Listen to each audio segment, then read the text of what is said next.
I had already begun blaming myself for suspecting my unfaithful wife's loyalty when I accidentally discovered a message.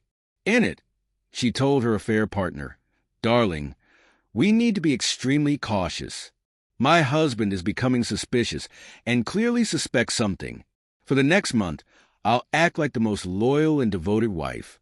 After that, we'll figure out our next steps." Now, I had to uncover his identity and plan my revenge mercilessly. The aroma of fresh coffee filled the room as Victor Langenbach adjusted his cufflinks and reviewed the quarterly reports on his laptop. As the youngest partner at a prestigious financial firm in Vienna, Victor's days were meticulously planned and orderly. But today, his thoughts weren't on profit margins or spreadsheets. They were consumed by Astrid. Astrid Langenbach, his wife of 8 years, had always been the epitome of elegance. As a marketing executive for a luxury hotel chain, she moved effortlessly between glamorous galas and high-powered meetings. To Victor, their marriage had seemed like the ideal partnership. Until recently, the changes were subtle at first. Astrid began taking more late-night work calls. Her phone was always placed face down on the table. She laughed less at his jokes, and her once warm hugs felt forced. Victor questioned whether he was overthinking, wondering if his paranoia was getting the better of him. Was he imagining things, or had their marriage truly shifted? 2 weeks ago, Victor's intuition was confirmed.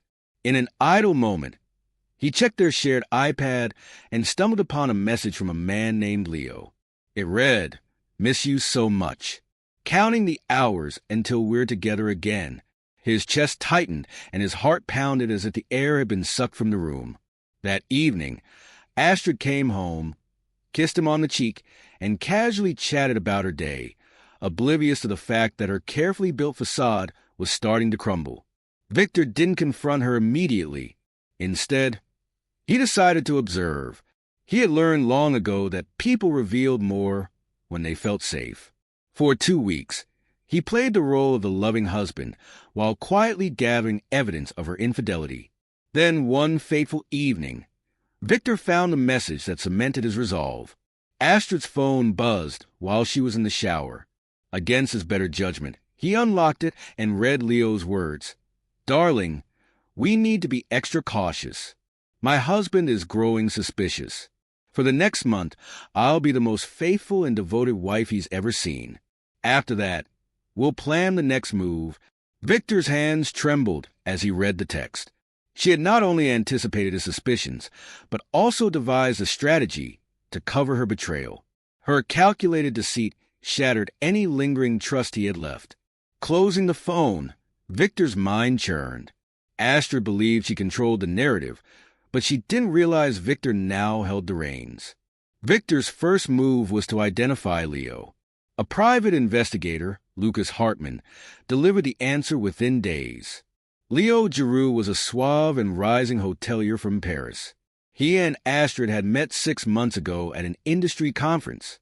Leo's social media painted the picture of a man who thrived on charisma and connections. His feed was filled with photos of lavish dinners, luxurious vacations, and tailored suits. Victor began crafting a trap. Using his financial expertise and extensive network, he devised a plan to expose Astrid. He knew her polished reputation as a successful professional was her greatest asset. To reveal her duplicity, Victor had to create cracks in her image. The scheme unfolded over sleepless nights. Victor purchased a discreet yet opulent apartment in Vienna under an alias.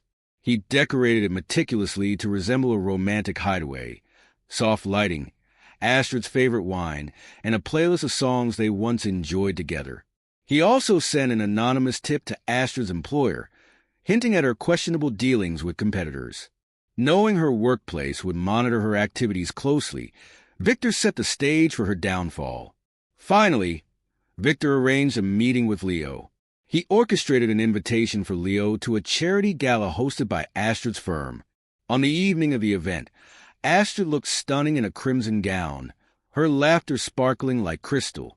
Victor observed her from a distance, his anger simmering beneath a calm exterior. As planned, Leo arrived halfway through the evening, having received an invitation through a mutual contact.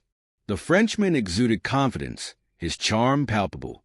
Astrid introduced them. "Victor, this is Leo Giroux," she said, her voice steady. "We've collaborated on a few projects." Victor extended his hand with a firm grip. "A pleasure. Astrid has mentioned you," he said. Leo hesitated for a brief moment, but his smile remained intact. Victor noted this as the first crack. In the days that followed, Victor orchestrated several coincidental encounters with Leo. At a cafe, he struck up a casual conversation about investments, subtly mentioning his wife's demanding job and frequent business trips. By their third meeting, Victor invited Leo to the apartment he had set up, framing it as an exclusive networking opportunity.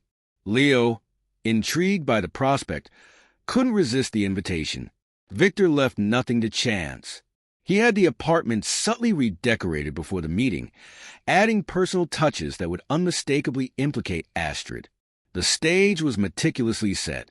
On the day of the meeting, Victor ensured the apartment was outfitted with discreetly hidden cameras.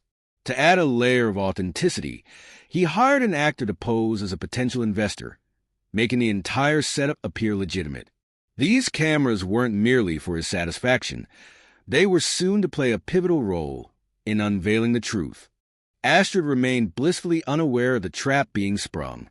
Convinced Victor was away on a business trip, she messaged Leo that evening. "Meet me at our place at 9.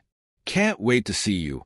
At exactly 8:45 p.m., Victor watched the live feed on his phone as Astrid entered the apartment, using the spare key he had discreetly placed in her handbag weeks earlier. Moments later, Leo arrived, and the two greeted each other with an intimate embrace. For the next hour, Victor endured their candid conversation, their laughter, their dreams of a life together that excluded him, and their plans to relocate to Paris, all played out in excruciating detail. They toasted to a future free of constraints and giggled like carefree teenagers. Strangely, instead of anger, a serene determination settled over Victor. The moment for action had come. The following morning, Astrid awoke to an onslaught of chaos. Her phone buzzed relentlessly with incoming calls and notifications. Confused, she opened her work email to discover a shocking video link. The footage was a damning compilation of her evening with Leo, complete with timestamps and incriminating audio. The email had been sent to her boss, colleagues, and several influential figures within her industry. Every word, every laugh, and every shared secret between her and Leo had been exposed for all to see. Panic-stricken, Astrid tried calling Victor, but her calls went straight to voicemail. When she arrived home, she found an envelope waiting on the dining table. Inside was a divorce petition accompanied by detailed financial records, showing that Victor had moved his assets into separate accounts. A handwritten note lay atop the papers. It read, "Astrid, you wore the mask well, but I see you clearly now. The faithful wife, the dedicated professional. It was all a charade. You betrayed me, and I've ensured the world knows the truth. Enjoy the life you've chosen. You've earned it." Astrid's carefully curated world began to crumble. Her employer promptly terminated her for breaching their ethics policy. Leo, eager to salvage his reputation, distanced himself and erased every mention of her from his social media presence. Within weeks, Astrid was jobless, socially isolated and consumed by regret. Meanwhile, Victor found solace in his work and the unwavering support of close friends. He took a brief sabbatical, traveling through the serene landscapes of the Alps, rediscovering his sense of self. One evening, as he stood on the balcony of his new apartment, gazing at the twinkling city lights, he whispered a final thought to himself. Betrayal comes at a price, and justice, when served right, is the most gratifying form of revenge.